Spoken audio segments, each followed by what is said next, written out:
Special thanks to Edward Blank, whose generosity makes this show possible. For as long as people have existed, we've needed advice. And for more than a century, people have sought wisdom from the forward. Is there a way to bring these people together? Do I have to stop seeing him? A friend saw my rabbi at a sex party, and now it's all I can think about. Should I tattle? Starting in 1906, the editors of The Forward answered readers' requests for advice in a column called A Bintel Brief, meaning a bundle of letters in Yiddish. And now we're bringing the Bintel into a new era. Welcome to A Bintel Brief, the podcast. I'm Gina. I'm Lynn.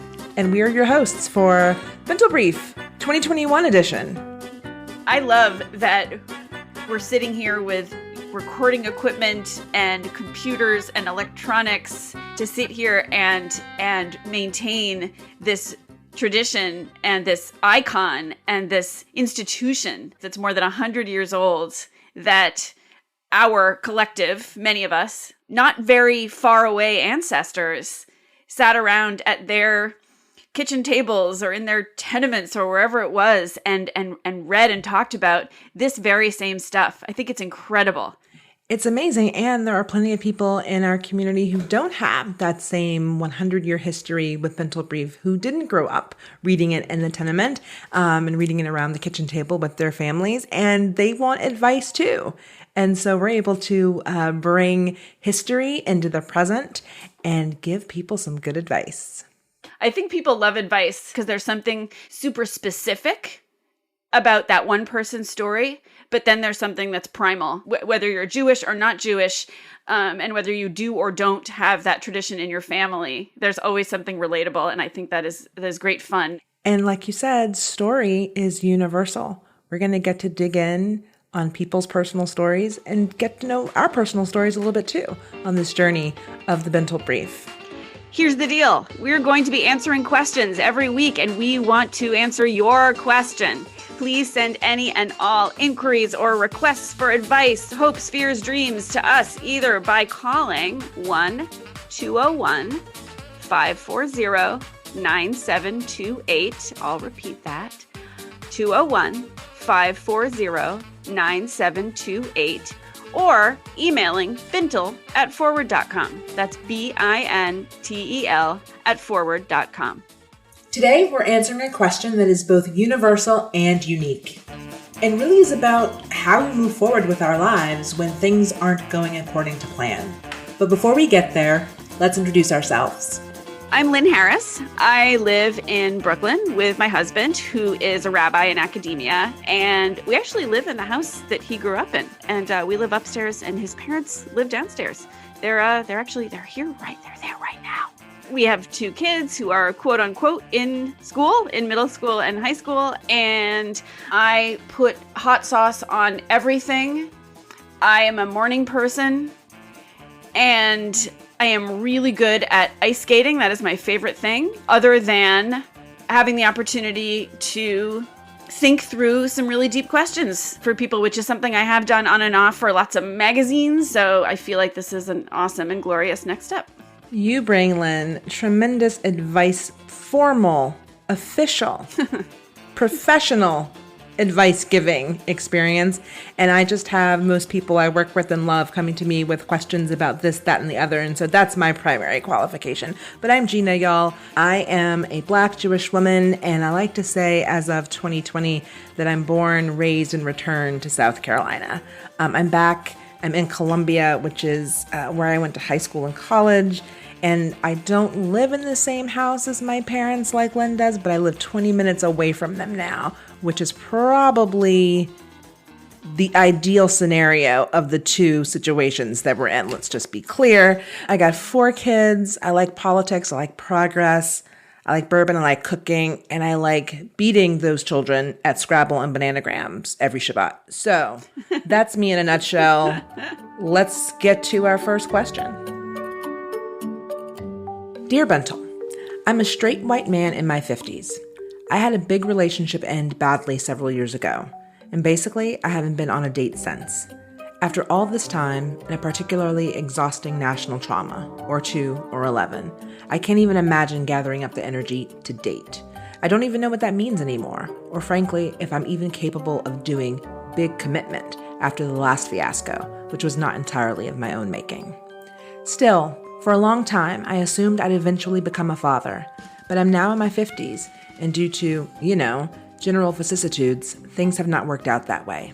I have more than my share of awesome friends, but if I'm honest, there's an unspoken, even to myself, sense of grief about the children I never will have. It's so vast, I mostly avoid it completely, but it lurks in the background when I enjoy the happiness of my friends and their lovable kids. I have no idea how to process this grief. I like to think that I'd have been a really good partner and parent. Instead, I'm in this alternate universe where my family doesn't exist. I wouldn't go seeking someone to jam into my own expectations and desires, but I'm starting to need a new way to think about this and find peace. Thanks, Mr. Not Dad. Oh, I feel that in my heart so much, don't you? It hits hard. And there's a piece of this that's like, this is a dude. I feel like we hear these questions and, this regret so much typically from women, supposedly, who regret not having children or not being able to have children. And here we have in our inbox a man who is expressing real, deep sadness over not being able to have kids and not having a big commitment relationship. I think there's a lot of questions buried in here. And I'll note, he didn't actually ask a question. Yeah. There's no question mark in this letter to us. That's our show. But we're going to give you any advice anyway, Mr. Not Dad. You didn't ask us any specific questions, but I think we're going to have some answers for you. I hope so. Yeah. So what was it? So like it hit us both hard. Why? This one hit me hard because I'm a similar age, and I just kind of imagined him being the guy at the end of the bar who's had regrets. And it's not impossible for him to find new ways forward, which we're going to talk about. But it's the difference between feeling worried about the way your life is going and worried about the way your life has gone. And I also related personally just because, I had a little trouble getting pregnant, and it was, of course, very tough at the time. And I remember that yearning, that feeling of like, how will this happen? When will this happen? What will it feel like? But then also, it's different because, and I don't think that this is necessarily a dead end. It's not questioning what the future will bring. It's feeling like the door has closed. That feeling of sadness, and again, I query whether it is, but the feeling that he's expressing is that door having closed is just a heartbreaker to me. And the door closed not just on, it looks to me like the door closed not just on potential parenthood, but on potential partnership too. He's had there are two doors that look like they're pretty closed to me. I have the opposite sort of primal response because I had kids early and easily. And in fact, I've coined a term that I call opportunity guilt. I coined it in the era of Corona, which means people who feel bad that this past year has not been the worst year of their lives. And I feel kind of the same way about how easily and early I got pregnant. Isaac came easily, the first one, and then the subsequent ones came easily too. And so I'm in that opposite position. I was able to do what you've been wanting to do for decades and haven't had a chance to. And that is what got me. You mentioned that your son is named Isaac, which reminds me that this story reminded me of Abraham and Sarah. Right. Hint, he's the Sarah. Sort of, who is assuming that this is not going to happen, which was a safe assumption for Sarah, who is 99 when God let her know that actually they might want to prepare the nursery. And Sarah was like, LOL, which is, of course, the name of Yitzhak, which means, which, there we go. You just did the sound, and you just showed not tell by actually laughing, which is what it means. But I wonder, and this is where I want to get into kind of what he is and is not asking, and why he's not asking a question, which is the Sarah story has always been for me a one of you never know. And keeping, we talked about how Mr. Not Dad how we felt that his feeling of doors having closed. And the Sarah story reminds me of, not in like a goofy, like turn that frown upside down kind of way, but it reminds me of the idea of staying open to possibilities. I think there are opportunities, if indeed this is what he actually wants. We can talk about that. I think there are opportunities to create some sort of, if not a family facsimile, where he can still mourn and grieve. And actually, that was what I really loved about his letter, was that he named it grief, which I think is what it is. If he hadn't, I think our advice might have been to say, actually, you need to grieve. This is a grief moment. But I feel like also it's possible to grieve what the sort of traditional situation that did not happen, but that doesn't necessarily mean that other doors aren't open. And I really, that really resonates with me. And a couple of things. One, rereading his letter, and he talks about the grief about the children he'll never have and how he feels when he's enjoying the happiness of his friends and their kids. Like he can't enjoy the happiness of children that he did not initiate or welcome into the world. And so to me, that means that he's still going to have to do some processing, even to get to open, right? Even to get to acknowledge and accept the possibility of alternative family arrangements and what that might mean and what that might look like. Also, I'm going to be honest. I talked about the fact that I had my kids early, 2 of them in my 20s and the final 2 in my 30s. And I would not have a kid in my 50s. These children are about to make me bananas. And I'm 43 this year, and I've got 17 and 9 and 13 and 6. And you couldn't pay me to do that when I'm in my 50s. Like, I just don't want to. And I get that I get that I like have kids. I got them. They came. I love them and they're wonderful. And kiddom, parenting, babies are hard. And I'm also not in my 50s yet, so I don't know what it's like. And maybe Mr. Not Dad, has a better back than I do and a better temperament than I do. But I'm like, let's process what didn't happen and that traditional element that you didn't get. Let's, figure out, and then ask the question, can I be served by a family facsimile, like you said? Mm-hmm. Is that okay? Mm-hmm. Yeah, I think that's right. This may not be an opportunity for sort of a Tony Randall situation, who, if you recall, of blessed memory, I believe, yes. Who, if you recall, became a new dad in his 70s, which, as you're saying, is just a recipe for knee replacement and disaster. But it made me think of the first person I thought of, who I would love to call and get on this show, and it breaks my heart that we can't, is David Ehrlich of blessed memory, who was the co-owner and founder of Tumultuous Shom, the beloved bookstore cafe in Jerusalem. He was gay, and he died last year, and he was a best friend of my husband. It was just awful. Sorry to make this a big bummer, but my point is, he brilliantly and wonderfully created a family by basically platonic matchmaking with a woman who was ready to have kids and didn't have a partner. Mm. And he did a whole process of platonic dating to find a woman that he felt compatible with and felt that he could co-parent with. And he found that woman. And they had separate apartments, but walking, like a foot from, really close to each other. The kids had whatever, back-to-back super equal arrangement they had. And that's a thing.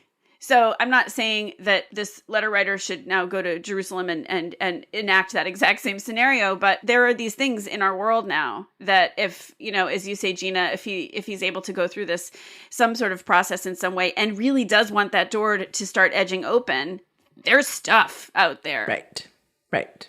There's stuff. And I think there's a question around what he hoped to get out of parenthood.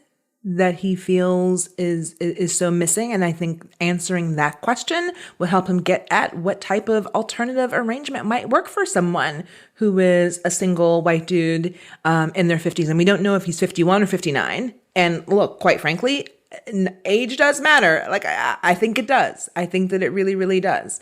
But there is, like you said, so many opportunities for him to potentially consider, and still all of them require him to process this and to say goodbye to that traditional, nuclear, old school idea of what family is and what family can be. But I want to get back to the relationship question, because that one was really interesting to me, because, you know, Mr. Not Dad is also Mr. Not Boyfriend. He hasn't dated anyone in several years. And, you know, I can't tell from his letter if he wants to, or if he needs, like, you know, going back to the kids question, what do you want out of a relationship? Like, he mentioned big commitment. And it's like, well, I mean, you could still date and not have big commitment. What do you want? The first part to me is kind of came into focus toward the end. He says, and rightly, you know, I can't just force someone to, you know, accommodate my needs, which I assume means I can't just go find someone and somehow create a family with that person in my own, you know, the way I want to. But that's when I sort of went, but can't you? What I mean is, can't you go, aren't there lots of women with kids who want to date dudes who want them to have kids? Right. Like, isn't that normally a thing? That's a category in dating. Yeah, that's right? a thing. It's not weird. It's not like, okay, but she also has to be, you know, a LARPer who is vegan, and like, it's a pretty big category, right? So those to me were kind of interesting bookends, because it did make me ask the same question, which is, are there doors that you have kind of wedged a chair up against? Is there, you know, can you take that chair out from under the doorknob and open that door a crack and see that, like, actually, yes, this is very big, it's a huge deal and it's very hard, but also it's not outlandish. Right. And so it makes me feel like Mr. Not Dad is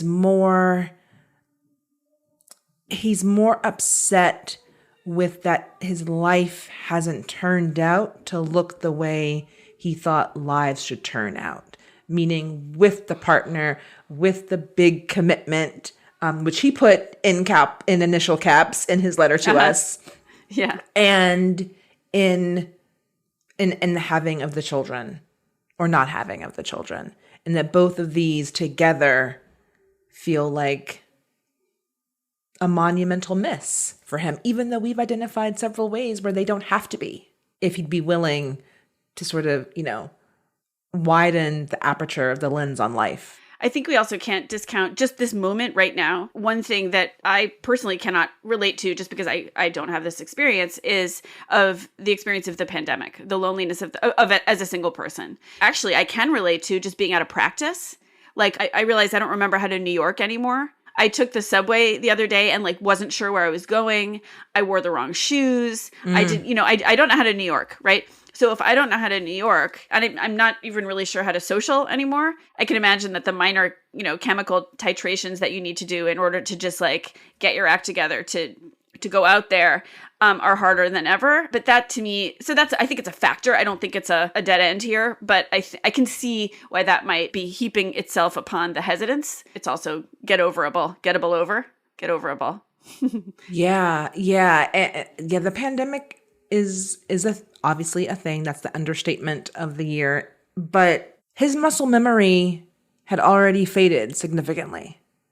Like, even before the pandemic, he had not been on a date in years. It's true. And I mean, obviously, not going on a date for years is a magnitude of difference from not seeing a person for 12 months. So I'm not trying to equate the two. And like you said, this year of pronounced solitude, for sure, is probably one of the reasons why this letter was written this week. It's not just that the pandemic has made all of this stuff doubly triply, quadruply hard, but that now actually, someone hilariously said on Twitter, you've heard of FOMO? Now get ready for phobie, fear of being included. So like, oh man, now so he must have on top of everything, to your point about this moment, like fear of having to get out there. However you pronounce that, Look, this person is clearly articulate, smart. I'm judging on writing style. And what I mean by that is that he clearly is a mature adult who can have two conflicting feelings at once. I wonder if there's an opportunity for him to, as you are saying very rightly, to, hold on to and have that grief and really like allow it, like let it in, call it that, do that thing, but also explore, okay, well, insofar as one can explore these things, because, you said find out why you want to be a parent. I think that's right. But I also feel like that's one of those things where there may be no why, because it's like, there is something primal. I'm not saying there's something natural about it in the sense that like everyone should feel this way. I just mean for those of us who feel it, it's innate, right? Often. I don't want to speak for everybody, but I could describe it that way, right? But I think what does he feel like he's missing? Like what does he feel like he's missing because he didn't reproduce? Right. And can we achieve that even without actually reproducing?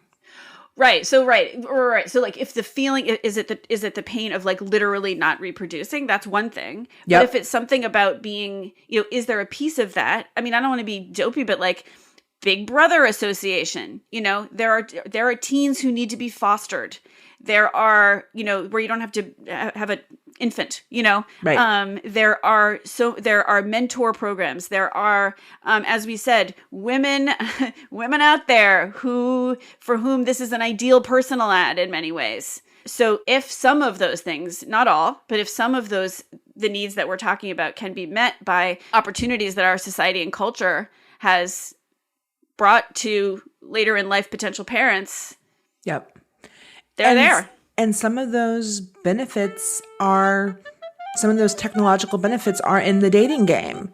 Like we just talked about categories of people. How easy is it in this day and age to be in, and I don't even know all the apps, but there's so many apps where you can subdivide and target and like look for that particular person who could meet some of these needs. What does he feel like he's missed? And I think, he's been out of the game, the dating game, for several years. So he may have no idea what's possible in terms of the ways we find people now and the ways people connect and the ways people actually happen upon their forever partners. It's happening online all the time now. Yeah, he should find one. There's probably already one that's called like Father, but like with no E. Okay, so joking aside, I did a thing. I looked into this. I went on Match.com and I created enough of a profile, basically an avatar for Mr. Not Dad. I created enough of a profile that I could search. And I was able to search specifically and only for women around my age who have kids at home. Of course, I didn't know if that meant they're like, God help us, 40 and still living at home. But anyway, kids who live at home. And so the second profile I came up with was this delightful Kismet doc who says, where I am in life. 8 years ago, she writes, I chose to have a child on my own using an anonymous donor. Yes, I would have preferred to have a child within a loving relationship with a husband, but as I got older, I came to realize that I didn't want to potentially miss out, the story, et cetera, et cetera, et cetera. And then she says, above all, a must is someone who loves children. And she says, the checkbox options don't capture it. I'm happy with just my one child or meeting a partner who already has children or having more children, whatever. The point is, she's looking for maybe even more children. Yes. So, ding, ding, ding. I mean, obviously they have to meet, but yeah, we'll work on that. But I'm just saying, and that took me, I think, 10 minutes, 7 of which was coming up with a funny username, which meant nothing because it's actually not a real profile. So it took me like 3 minutes. So imagine, seriously, how not hard it could be, Mr. Not Dad, if you put your mind to it, to find these women who are not unicorns. We know there's supply. We know there are women out there with kids who are looking for partners who might fit his description. So it's not a supply problem. Which makes me wonder, is it a demand problem? Like what does he really want? What is he ready for, truly? Does he want to just grieve, or does he want to both grieve and create a new path forward? And I'm not sure. Yeah. And I mean, if you think about the way he wrote to us, he made reference to, the last fiasco and admitted that it wasn't, quote, not entirely of his own making. So what does that mean? And what does, what's the shadow that experience, what shadow is that casting on his current situation? Maybe because, I don't know which is the chicken and which is the egg, maybe because he hasn't dated, or maybe this is why he hasn't dated, that there's still a little bit, I can sort of hear the faint squeak of an axe grinding, and that maybe there's something, it's not just that the relationship ended, but something about it that these many years later is still bugging him, which we all understand. I mean, of course, like that's a thing that happens. But at this point, if it's getting in the way of something that you want, then there's something that's got to be done there. It also just makes me feel like, much as he would do well to kind of choose to grieve, if he does want to just kind of get back out there on the Father app or whatever. The Father app. It's great. I'm going to go on Shark Tank now. Is the season over? How does that work? How does Shark Tank work? Let's talk about that offline. Yes. Father. But there's something simple, like at some level, it does matter kind of what happened. On another level, it doesn't, because it was 7 years ago. And if he wants something new and wants to make a change and wants all this new stuff and really wants to, wants to kind of recover in some form this phase of his life that he's mourning, then like whatever it is, kind of just needs to be over. Doesn't matter. It's old now. It's 7 years. It's like, this is the year, what is it, 7 years when you can throw out your tax returns, And it's done. In order for him to take these new steps, and that's a choice. It's just a choice. And I don't mean to be flip. Like, I know all this stuff is hard, but it's maybe just it's hard to sort of make your heart feel a certain way. But people talk about mindset change. What's your approach? Did you make up a story that you can't date until you get over this person? Query that story. Did you make up a story that you can't date until you let go of your anger? Okay, well, maybe, I don't know, maybe you can date and still be angry. Like, that's just a story. Or maybe it's the other way around. Maybe you're not over her. Maybe you never will be. Still might not mean you can't date. I don't know. Right. It's all just made up. And that really leads us, I think, to, the final analysis here, which is that he has choices still to make and still to consider and options before him if he chooses to make the choice to consider them.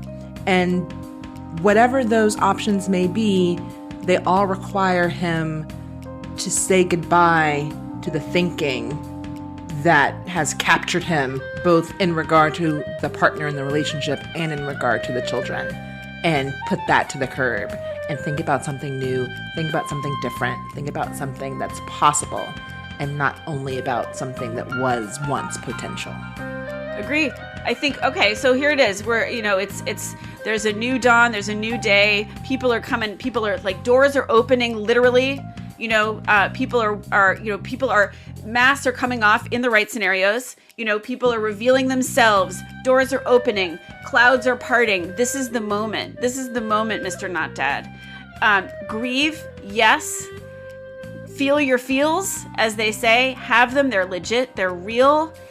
And if you want these options, they are there for you. And we want you to have them because we think you will be a great dad in some way or form, whatever that means in 2021. We want it for you. We think you can have it if you want to go get it. Thanks for your letter, Mr. Not Dad. That was a good one. We're going to be answering your questions and queries and requests for advice every week. So please send them to us. We can't answer them if we don't have them. So give us the tea, give us all the deets, give us every bit of information you feel comfortable sharing. Do not hold back. We can edit. You don't have to. We want to read everything we got to know. We want to ponder. We want to discuss. We want to dig in. We want to do a close read. We want to do textual interpretation, for we are Jews. We want to help. So please send us your questions at bintel@forward.com, or even better, call us. Pencils out, 201-540-9728. Before I go, I feel I need to let the listeners know a little secret about this recording session today. This entire time, I have been visited by a giant palmetto bug. Southerners, South Carolinians, Georgians, Floridians, you feel me, you know what I'm talking about. It has been scurrying about this room the entire time. And the fact that we have been able to record this lovely episode telling Mr. Not Dad all of our best advice is nothing short of a miracle. I'll see you next time, hopefully without a bug in the room. This podcast is a product of The Forward. Our editor-in-chief is Jody Rudoran, and our CEO and publisher is Rachel Fishman-Feddersen. This show is produced by Wonder Media Network, and our producer is Ira Simonson. Our production assistant is Carmen Borga Carrillo. Our executive producer is Jenny Kaplan. Special thanks again to Edward Blank, whose generosity makes this show possible.